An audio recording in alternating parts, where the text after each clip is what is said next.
Good morning student. आज हम relation function और इनवर्स ट्रिग्नोमेट्रिक फंक्शन में आपने जो प्रॉब्लम सेंड की हैं उनमें से कुछ प्रॉब्लम्स जो इम्पोर्टेंट हैं उन पर हम डिस्कस करेंगे। तो our first problem is let f n cross n to n be a function such that f of 1 1 is equal to 2, f of alpha plus 1 beta is equal to f of alpha beta plus alpha, and f of alpha beta plus 1 is equal to f of alpha beta minus beta for all alpha beta belongs to natural number, and f of ab is equal to 2001. Find the possible number of pair AB and maximum and minimum value of A plus B। तो यहाँ पर देखिए आपको f of 112 दिया हुआ है, f of AB जो है वो 2001 दिया हुआ है। तो आपको बताना है कि ऐसे कितने पेयर पॉसिबल हो सकते हैं ए और बी के। तो यहाँ पर मुझे ए और बी की वैल्यू भी फाइंड आउट करनी पड़ेगी, तभी मैं ए प्लस बी की मैक्सिमम और मिनिमम वैल्यू फाइंड आउट कर सकता हूँ। तो यहाँ सबसे पहले आपको देखो ये जो डेफिनेशन दी हुई इस पे गौर कीजिए। ये क्या दिया हुआ है कि भाई f of alpha plus 1 beta is equal to f of alpha beta plus alpha के बराबर है। यानी कि जब f of alpha plus 1 beta function है तो वो किस में कन्वर्ट हो रहा है, f of alpha beta plus alpha में कन्वर्ट हो रहा है। फंक्शन अल्फा बीटा में हो जाता है और प्लस अल्फा आ जाता है, यानी कि अल्फा प्लस 1 किस में कन्वर्ट हो रहा है, अल्फा में कन्वर्ट हो रहा है, बीटा में कोई चेंज नहीं है। तो इसी कंडीशन से यदि मैं एफ ऑफ अल्फा बीटा की वैल्यू फाइंड आउट करूँ तो वो क्या हो जाएगी, जैसे यहाँ अल्फा प्लस 1 था तो ये अल्फा में कन्वर्ट हुआ, तो ऐसे यहाँ अल्फा है तो ये किस में कन्वर्ट हो जाएगा, F of alpha minus 1 beta में कोई चेंज नहीं प्लस अल्फा माइनस 1 में कन्वर्ट हो जाएगा। ठीक है, ये एक कम हो जाएगा। इसी तरह से अब यहाँ मैं F of alpha minus 1 beta की वैल्यू रखूँगा। F of alpha minus 1 beta की वैल्यू क्या हो जाएगी, f of alpha minus 2 beta और प्लस अल्फा माइनस 2। ये मैंने F of alpha minus 1 beta की वैल्यू यहाँ रख दी है और प्लस में अल्फा माइनस 1 है। ठीक है, अब इसी तरह से यहाँ F of alpha minus 2 beta की वैल्यू रखूँगा, वो क्या हो जाएगी, यहाँ अल्फा माइनस 2 है तो ये किस में कन्वर्ट होगा, ये F of alpha minus 3 beta plus alpha minus 3, और प्लस में अल्फा माइनस 2 और प्लस में अल्फा माइनस 1 तो ऑलरेडी है ही, तो प्लस में अल्फा माइनस 2 और प्लस में अल्फा माइनस 1। तो अब आप यहाँ पर देखेंगे कि ये एक एक करके कम होता जा रहा है और इसको हम इसकी वैल्यू लगातार हम लिखते जाएंगे, कब तक, जब तक कि ये जो है 1 में कन्वर्ट ना हो जाए। क्योंकि मेरे को एफ ऑफ 1 1 दिया हुआ है तो पहले मैं अल्फ़ा की जगह 1 बनाऊँगा। ठीक है, तो यहाँ पर अल्फ़ा में हुआ, फिर रिड्यूस होकर अल्फ़ा माइनस 1 में, फिर रिड्यूस होकर अल्फ़ा माइनस 2 में, फिर रिड्यूस होकर अल्फ़ा माइनस 2 में 3 में। तो इसी तरह से ये रिड्यूस करते करते करते करते करते लास्ट में मैं कहाँ पहुँचूँगा, F of 1 beta plus beta. ठीक है, और प्लस में अगर आप इसमें देखेंगे तो इसमें क्या है, ये अल्फ़ा माइनस 1 अल्फ़ा माइनस 2, इसमें क्या है alpha minus 1 alpha minus 2 alpha minus 3। तो इसी तरह से alpha minus 1 alpha minus 2 alpha minus 3 alpha minus 4, ऐसे चलते चलते ये 3 2 1 पर आकर के ख़त्म होगा। यानी कि ये 1 plus 2 plus 3 plus up to alpha minus 2 plus alpha minus 1 पर आकर के ये ख़त्म हो जाएगा। कहने का मतलब ये है कि 1 plus 2 plus 3 plus up to alpha minus 1 natural numbers का सम हो गया। और ये क्या है, एफ ऑफ 1 बीटा और प्लस ये 1 plus 2 plus 3 alpha minus 1 natural numbers का सम, जो कि क्या होता है अल्फ़ा इंटू अल्फ़ा माइनस 1/2 होता है। तो ये आपके पास एफ ऑफ अल्फ़ा बीटा की वैल्यू आई, जो कि यहाँ अल्फ़ा की जगह 1 आ गया। अब जो है मैं यहाँ बीटा की जगह 1 लाऊंगा, उसके लिए मेरे पास ये जो दूसरी कंडीशन है f of alpha beta plus 1 किसके बराबर है, f of alpha beta minus beta, यानी कि बीटा प्लस 1 रिड्यूस होकर के बीटा में कन्वर्ट हो रहा है। आप इसको देखिए किस तरह से करेंगे, देखिए F of alpha beta plus 1 किस में कन्वर्ट हो रहा है, f of alpha beta minus beta. तो सबसे पहले तो यहाँ पर अल्फ़ा की जगह 1 रख देता हूँ, क्योंकि यहाँ पर 1 तो ऑलरेडी आ चुका था अल्फ़ा की जगह। तो यहाँ पर हम ये वैल्यू हो जाएगी f of 1 beta plus 1 is equal to f of 1 beta और माइनस में बीटा। ठीक है, तो अब यहाँ से एफ ऑफ 1 बीटा की वैल्यू चाहिए, तो कैसे आएगी?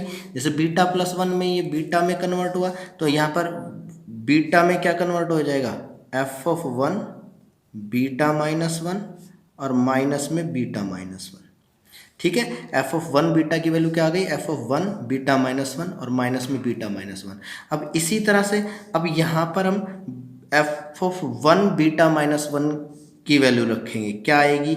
एफ ऑफ 1 बीटा माइनस 1 में एक कम करेंगे तो बीटा माइनस 2 और माइनस में बीटा माइनस 2, और ये माइनस में बीटा माइनस 1 ऑलरेडी है ही। ठीक है, और फिर एफ ऑफ 1 बीटा माइनस 2 की वैल्यू रखेंगे, एफ ऑफ 1 बीटा माइनस 2 में एक कम करेंगे तो ये बीटा माइनस 3 माइनस में बीटा माइनस 3।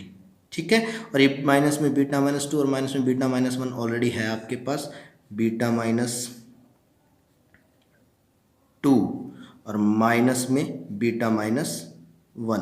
तो ये इस तरह से कम होते होते होते अब देखो बीटा में कम होते होते लास्ट में कहाँ तक चलेंगे? जब तक कि ये 1 ना बन जाए। तो फाइनली जब ये कम होते होते होते होते किस में कन्वर्ट होगा? एफ ऑफ 1 1 और यहाँ पर माइनस में क्या आएगा? 1। अभी देखिए beta minus 1 beta minus 2 beta minus 3, तो ऐसे जो बीटा माइनस 4 बीटा माइनस 1 ऐसे कम होते होते 3 2 1 तक आएगा। तो ये क्या बन जाएगा? Minus 1 minus 2 minus 3 and so on, beta minus 2 beta minus 1 sorry. ठीक है, तो यहाँ पर जो है इन सब में से माइनस कॉमन ले लेते, 1 प्लस 2 प्लस 3 प्लस ये बीटा माइनस 1 नेचुरल नंबर्स का सम है। तो यहाँ पर एफ ऑफ 1 बीटा की वैल्यू क्या आ गई? अब आप यहाँ पर ये समझिए, एफ ऑफ 1 1 और माइनस कॉमन ले लिया, 1 प्लस 2 प्लस 3 इसकी जगह क्या रखेंगे? बीटा माइनस 1 नेचुरल नंबर्स का सम को बीटा इंटू में बीटा माइनस 1 अपॉन में 2। ठीक है, तो ये जो एफ ऑफ 1 बीटा की वैल्यू है वो हम इस इक्वेशन में सब्स्टिट्यूट कर देंगे। तो यहाँ से आपके पास ये इक्वेशन क्या बन जाएगी? एफ ऑफ अल्फा बीटा जो है अल्टीमेटली आपके पास क्या बन जाएगा? एफ ऑफ 1 1 माइनस में बीटा इंटू में बीटा माइनस 1/2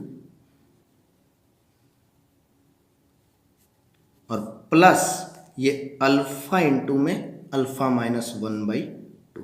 अब एफ ऑफ 1 1 की वैल्यू है वो यहाँ पर सब्स्टिट्यूट कीजिए। अच्छा, ये एफ ऑफ अल्फा बीटा की वैल्यू है, आपको एफ ऑफ ए बी दिया हुआ है 2001, तो यहाँ पर अल्फा की जगह ए और बीटा की जगह बी रख दीजिए और एफ ऑफ 1 1 की जगह 2 रख दीजिए। एफ ऑफ 1 1 यहाँ पर 2 दिया हुआ है, तो ये हम सब्स्टिट्यूट यहाँ पर कर देंगे। ठीक है, तो यहाँ पर ये क्या बन जाएगा देखिएगा जरा, f of a b is equal to f of 1 1 की वैल्यू 2 माइनस यहाँ पर हमने बीटा की जगह बी रख दिया, अल्फा की जगह ए रख दिया, तो ये क्या बन जाएगा? अंदर मल्टीप्लाई करेंगे तो बी स्केयर माइनस b/2 और प्लस ए स्केयर माइनस a/2। ठीक है, अब यहाँ पर हम इनका जो है एलसीएम लेंगे। एफ ऑफ ए बी की वैल्यू क्या है? 2001, तो 2001 रख दिया, ये 2 और प्लस में ए स्केयर माइनस ए और ये हो जाएगा minus b square plus b upon 2। ये एलसीएम आया था 2 को, बाहर माइनस है तो साइन चेंज हो गया, तो minus b square plus b हो जाएगा। ठीक है, ये 2 तो इस साइड ट्रांसफर करेंगे तो 2001 में से 2 सब्ट्रैक्ट करेंगे तो कितना हो जाएगा? ये 1999 और यहाँ ए स्केयर माइनस बी स्केयर, ए स्केयर माइनस बी स्केयर को लिखेंगे ए minus b into a plus B और ये माइनस ए प्लस बी में से माइनस कॉमन लेंगे तो ये ए माइनस बी अपॉन 2 हो जाएगा। इस 2 को इधर क्रॉस करवा दीजिए तो ये आ जाएगा 1999 मल्टीप्लाई 2 इज इक्वल टू, इन दोनों में से a माइनस बी कॉमन लेंगे तो ये आ जाएगा a माइनस बी इंटू में a प्लस बी माइनस 1 हो जाएगा। ठीक है। तो यहाँ पर आप देखेंगे कि इनका जो फैक्टर है वो ये बन गए। अब आपको पता है कि 1999 जो एक प्राइम नंबर है, इसके और ज़्यादा फैक्टर तो नहीं बनेंगे, तो एक तो फैक्टर यही बन जाएगा, ए 1999 मल्टीप्लाई में 2 is equal to a minus b into a plus b minus 1। तो यहाँ से अगर मैं कंपेयर करूँगा तो ए माइनस बी की वैल्यू तो 2 हो जाएगी और ए प्लस बी माइनस 1 की वैल्यू 1999 हो जाएगी। तो यहाँ से ए माइनस बी की वैल्यू आ गई 2 और ए प्लस बी माइनस 1 की वैल्यू आ गई 1999। तो यानी कि A plus B is equal to कितना हो जाएगा यहाँ से 2000। ठीक है। तो यहाँ से हम ए और बी की वैल्यू फाइंड आउट कर सकते हैं इसको सोल्व करके। तो इसको जब हम सोल्व करेंगे तो जो है इस इक्वेशन को और इस इक्वेशन को हम सोल्व करेंगे तो ऐड कर देते हैं। ऐडिंग करेंगे तो देखो बी से बी तो कैंसिल हो जाएगा, ए और ए 2a और इधर 2000 प्लस 2, 2000 प्लस 2 कितना हो जाएगा 2002 और a इज इक्वल टू 1001 और a की वैल्यू जब हम 1001 इसमें सब्स्टिट्यूट करेंगे, a की वैल्यू 1001, तो ये 2 इस साइड आकर के सब्ट्रैक्ट हो जाएगा और b इधर आकर के प्लस का हो जाएगा। तो b की वैल्यू कितनी हो जाएगी 1001 में से 2 सब्ट्रैक्ट करेंगे तो ये हो जाएगा 999। तो यहाँ पर a की वैल्यू तो ये आ गई, b की वैल्यू ये आ गई।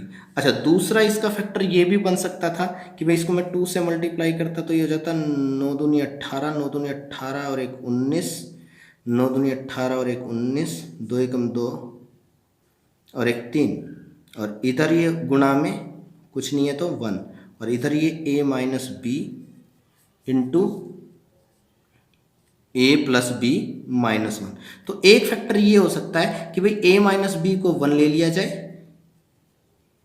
और a प्लस बी माइनस 1 को 3998 ले लिया जाए, यानी कि a plus B is equal to कितना हो जाए 3999 हो जाए। अब इन दो इक्वेशंस को सोल्व करेंगे तो a और b की एक और वैल्यू आ जाएगी, एक और पेयर आ जाएगा a और b का। तो इसको सोल्व करेंगे, इन दोनों इक्वेशंस को ऐड करेंगे तो b से b कैंसिल आउट हो जाएगा। 2a इज इक्वल टू कितना हो जाएगा 3999 प्लस 1 4000 4000, तो a की वैल्यू आ जाएगी 2000 और b की वैल्यू, अब यहाँ a की वैल्यू 2000 रखेंगे और b इधर आकर के प्लस का और 1 इधर आकर के माइनस का, तो 2000 में से एक गया तो 1999। तो कहने का मतलब है कि ए बी का एक पेयर तो आपके पास क्या बनेगा 1001 और 999 और ए बी का दूसरा जो पेयर है वो क्या बनेगा 2000 और 1999। ठीक है। तो ये ए बी के दो ही पेयर जो है पॉसिबल है, इसके अलावा और पॉसिबल नहीं है, क्योंकि जो है 1999 जो है यहाँ पर प्राइम नंबर, तो इसके और फैक्टर बनेंगे ही नहीं, तो यही दो पॉसिबल फैक्टर्स हैं। तो यहाँ पर इसमें सबसे पहले आपसे यही पूछा गया था कि भाई जो है find the possible number of pair of a b. तो ए बी के जो दो ही पॉसिबल पेयर होंगे, कितने पॉसिबल पेयर होंगे 2 पॉसिबल पेयर हो जाएंगे। Is it clear. दूसरा, इसने a प्लस बी और a की जो है मैक्सिमम और मिनिमम वैल्यू पूछी थी। तो अब देखिए इसमें जो है a प्लस बी यहाँ से तो कितना आएगा, a प्लस बी यहाँ से तो आ जाएगा आपके पास कितना 9 और 1 10 2000। ठीक है। और यहाँ से a प्लस बी कितना आ जाएगा, इन दोनों को जोड़ेंगे तो 3999। तो ये a प्लस बी की ये दो ही वैल्यू पॉसिबल है। तो इसमें से जो मैक्सिमम वैल्यू है वो तो ये आ जाएगी, मैक्सिमम वैल्यू जो है a प्लस बी की 3999 आ जाएगी और a प्लस बी की मिनिमम वैल्यू क्या आ जाएगी 2000 जो है वो इसकी मिनिमम वैल्यू आ जाएगी। तो इस तरह से हम इस क्वेश्चन को सोल्व कर सकते हैं। ठीक है।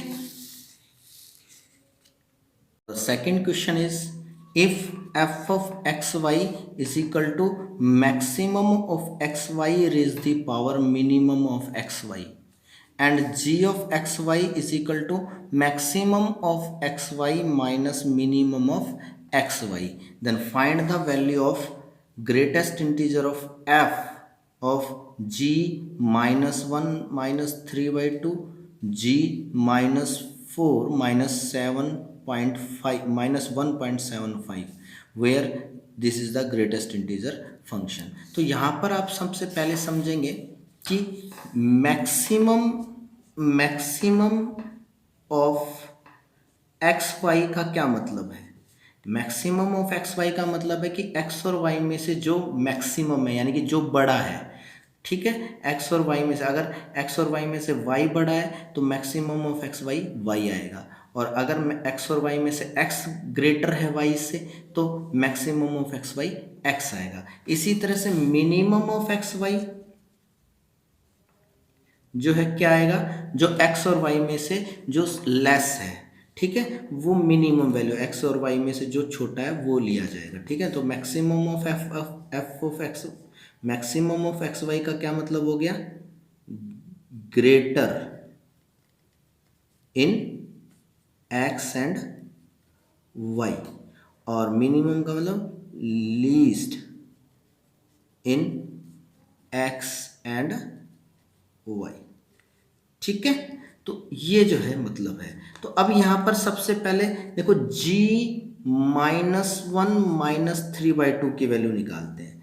g -1 -3/2 की वैल्यू निकालते हैं, जो कि किसके बराबर होगी, मैक्सिमम ऑफ एक्स वाई, यानी कि इन दोनों में से जो मैक्सिमम है। इसकी डेफिनेशन क्या है कि भाई एक्स और वाई में से जो मैक्सिमम है वो लेंगे और उसमें से एक्स और वाई में से जो मिनिमम है वो सब्ट्रैक्ट कर देंगे। तो अब इन दोनों में से मैक्सिमम क्या है, -1 ग्रेटर होता है या -3/2 ग्रेटर होता है, तो इन दोनों में से मैक्सिमम क्या है, -1। ठीक है, और माइनस में मिनिमम ऑफ एक्स वाई, तो इन दोनों में से मिनिमम क्या है, -3/2, तो इसमें -3/2 सब्ट्रैक्ट करेंगे तो ये क्या हो जाएगा, -1 + 3/2, अल्टीमेटली क्या हो जाएगा 1/2। तो यहाँ पर g -1 -3/2 की वैल्यू कितनी आ गई, 1/2 आ गई।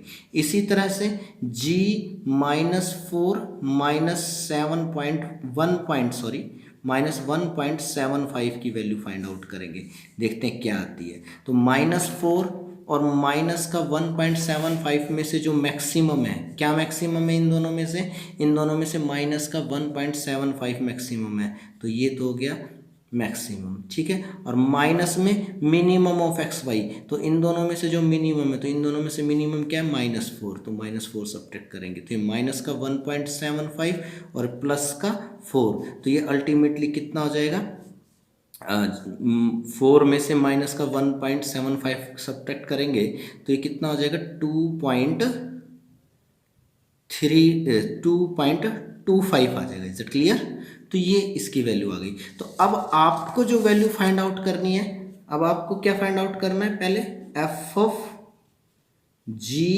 -1 -3/2 कोमा g -4 माइनस का 1.75।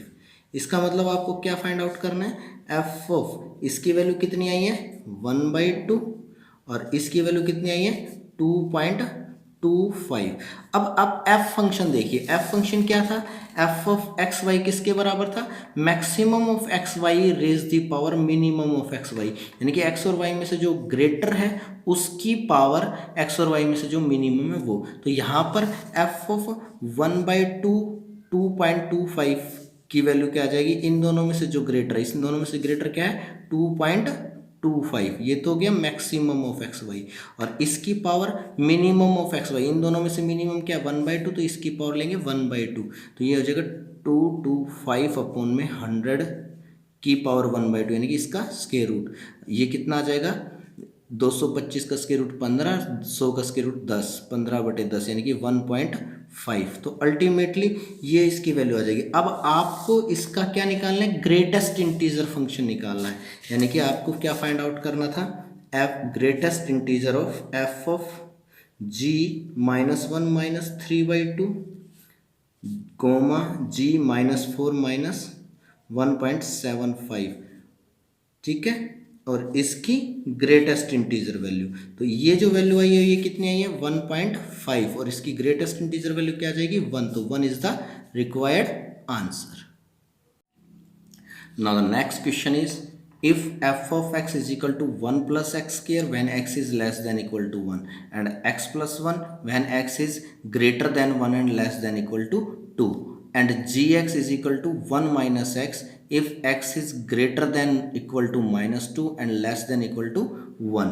ठीक है, thus f of gx यहाँ पर एफ ऑफ जी एक्स भी दे रखा है। क्या दे रखा है? एफ ऑफ जी एक्स दे रखा है 2 - 2x plus X square when x is greater than equal to a and less than equal to b, and 2 - x when x is greater than equal to c and less than equal to a, then find the value of a plus b plus c।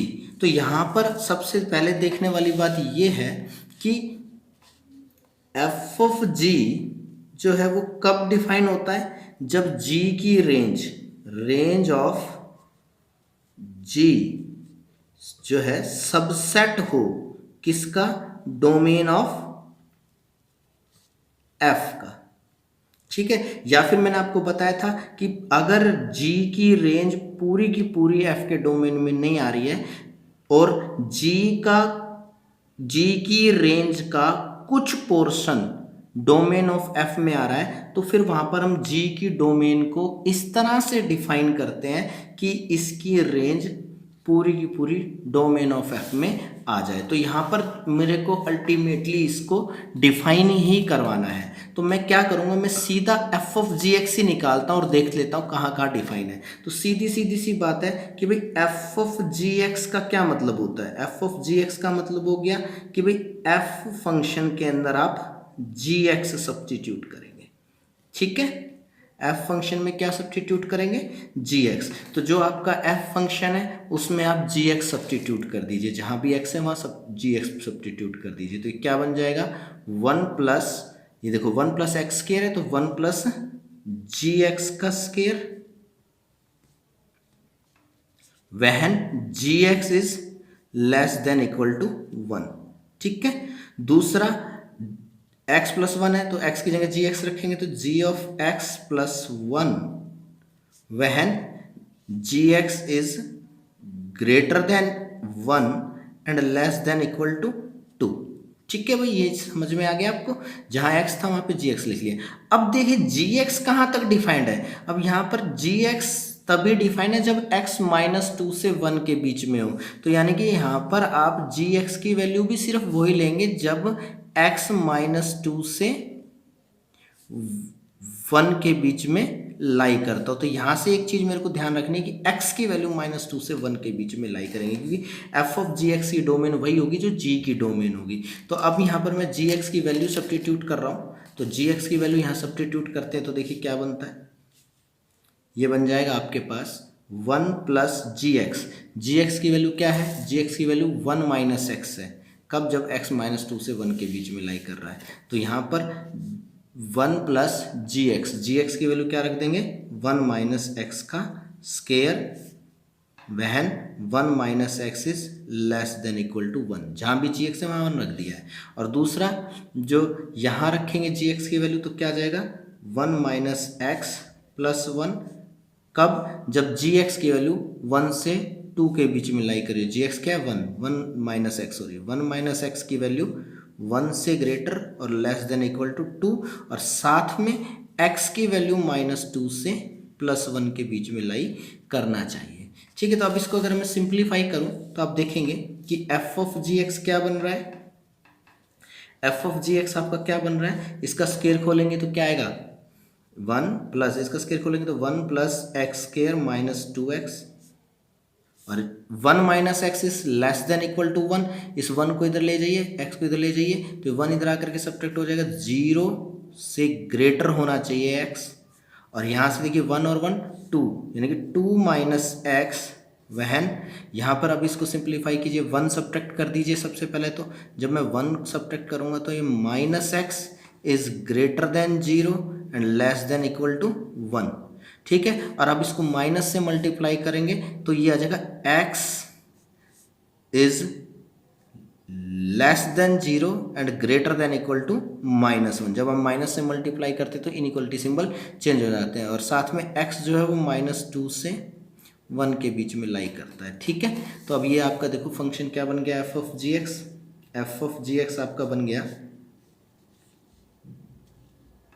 क्या बन गया यहाँ पर? 1 और 1 2 plus X square minus 2x। कब? जब x जो है वो 0 या 0 से ग्रेटर हो। ठीक है, और 2 माइनस एक्स कब? जब x की वैल्यू -1 या उससे तो ग्रेटर हो बट 0 से लेस होना चाहिए। साथ में x की वैल्यू -2 से 1 के बीच में दे रखी है, ठीक है।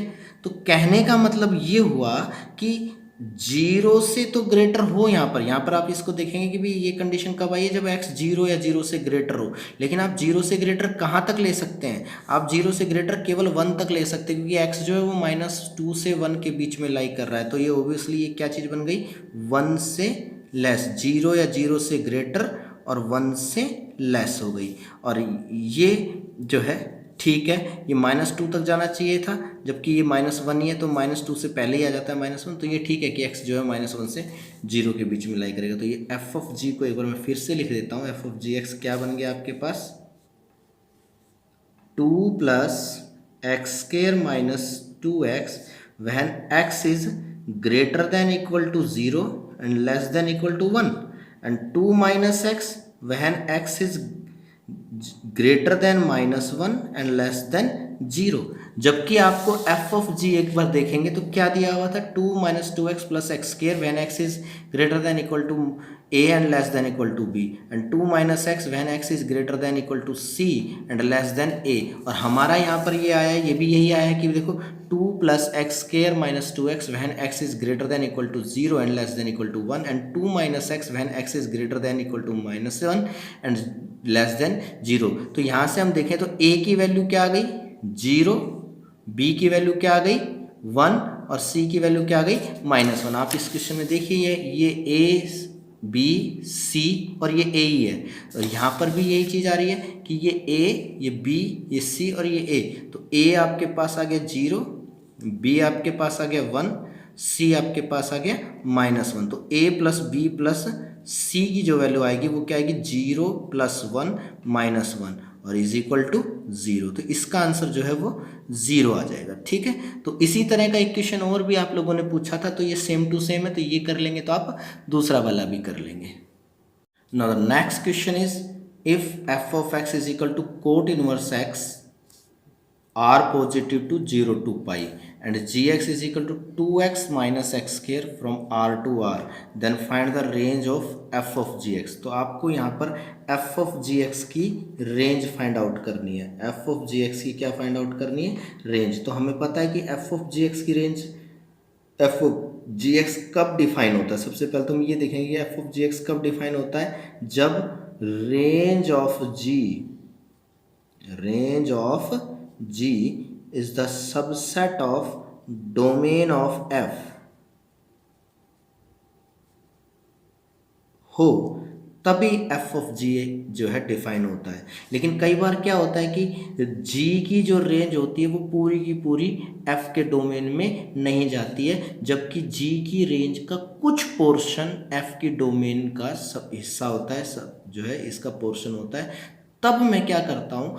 g की डोमेन को डिफाइन करता हूँ, रीडिफाइन करता हूँ, g की डोमेन को रीडिफाइन करता हूँ ताकि g की जो रेंज है वो f के डोमेन का सबसेट आ जाए। तो यहाँ पर भी मुझे कुछ ऐसा ही करना पड़ेगा। तो इसके लिए सबसे पहले मैं इनकी डोमेन और रेंज लिख लेता हूँ। तो सबसे पहले आप देखिए कि f की जो डोमेन है वो क्या? r पॉजिटिव से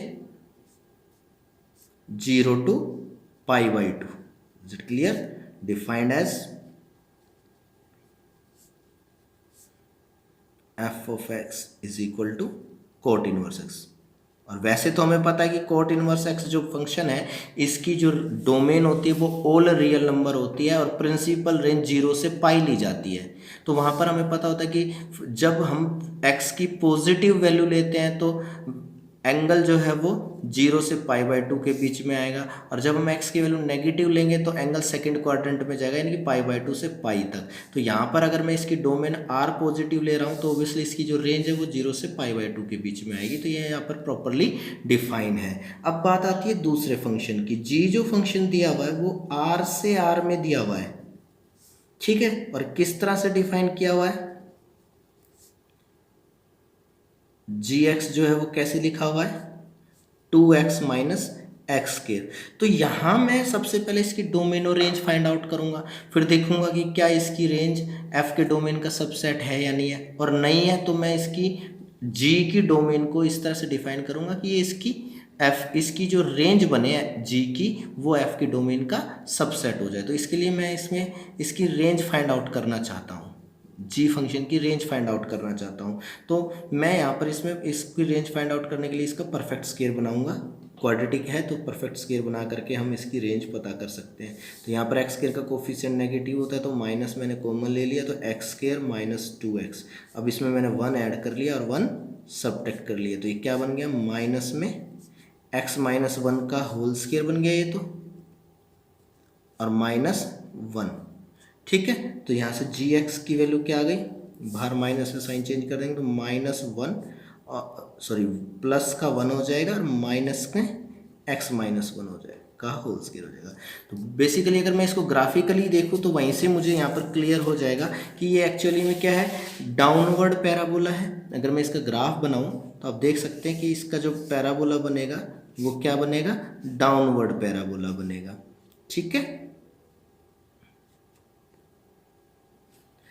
ठीक है, और इसका जो x जो डाउनवर्ड पैराबोला इसका वर्टेक्स क्या बनेगा, x की वैल्यू 1 पर y की वैल्यू 1, ये इसका जो है वर्टेक्स बनेगा 1 1।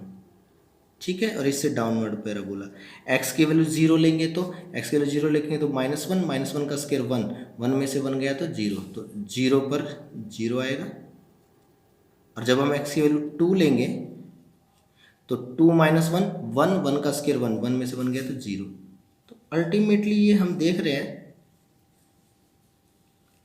कि इस फंक्शन की जो डोमेन आएगी वो तो ऑल रियल नंबर है, लेकिन इसकी जो रेंज आ रही है वो 1 से लेस आ रही है, 1 से लेस। तो अगर मैं इसकी डोमेन की बात करूं तो डोमेन तो इसकी R है, बट इसकी जो रेंज है वो -∞ से 1 तक है। ठीक है, तो इस हिसाब से अगर हम देखें तो इसकी जो रेंज है वो f के डोमेन का सबसेट नहीं है, क्योंकि f का डोमेन तो ऑल पॉजिटिव रियल नंबर है। अगर इसकी range all positive real number में आती तब तो ये f के डोमेन का सबसेट हो जाता। तो अब मैं यहाँ पर इस r को इस तरह से डिफाइन करूँगा, r को इस तरह से एडजस्ट करूँगा, g की जो डोमेन है उसको इस तरह से एडजस्ट करूँगा कि इसकी रेंज जो पॉजिटिव रियल में आ जाए। तो यार कि मुझे यहाँ पर ये देखना पड़ेगा कि x की क्या वैल्यू ले जिससे g पॉजिटिव रहे। तो आप यहाँ पर देख सकते हैं इस ग्राफ के अंदर ही कि भाई x की वैल्यू 0 से 2 के बीच में ले रहे हैं, तो f जो कोट इनवर्स x की वैल्यू है वो 0 से 1 के बीच में मूव कर रही है। तो हम यहाँ पर इसकी डोमेन को मैं 0 से 2 तक ले लूँ तो ये जो कोट इस ग्राफ की वैल्यू है वो 0 से 1 के बीच में मूव कर जाएगी। ठीक है, यानी कि जो अगर मैं x की वैल्यू 0 से 2 के बीच में लूँगा तो आपका जो ये फंक्शन है 2x माइनस एक्स स्क्वायर, तो ये किसके बीच में मूव करेगा, 0 से 1 के बीच में मूव करेगा। और ये पॉजिटिव रियल नंबर है जो कि f की डोमेन का सबसेट है, तो ये डिफाइन हो जाएगा। तो अब यहाँ पर अगर मैं f ऑफ gx निकालूंगा तो क्या करते हैं, f फंक्शन में हम gx रख देते हैं, यानी कि कोट इनवर्स gx की value 2x minus x square. तो अब यहाँ पर आपको x जो है वो 0 से 2 के बीच में लेना है, और जब आप x की वैल्यू 0 से 2 के बीच में लेंगे तो ये 2x माइनस एक्स स्क्वायर की वैल्यू किसके बीच में आ रही है, 0 से 1 के बीच में आ रही है। बोलो आ रही है कि नहीं आ रही है, 2x माइनस 1 की वैल्यू किसके बीच में आ रही है बेटा, 0 से 1। कहने का मतलब है कि आप जब x की वैल्यू 0 से 2 के बीच में लेंगे, क्योंकि आपका जो f ऑफ g फंक्शन आएगा, f ऑफ g जो फंक्शन आएगा वो डोमेन ऑफ g से चलेगा।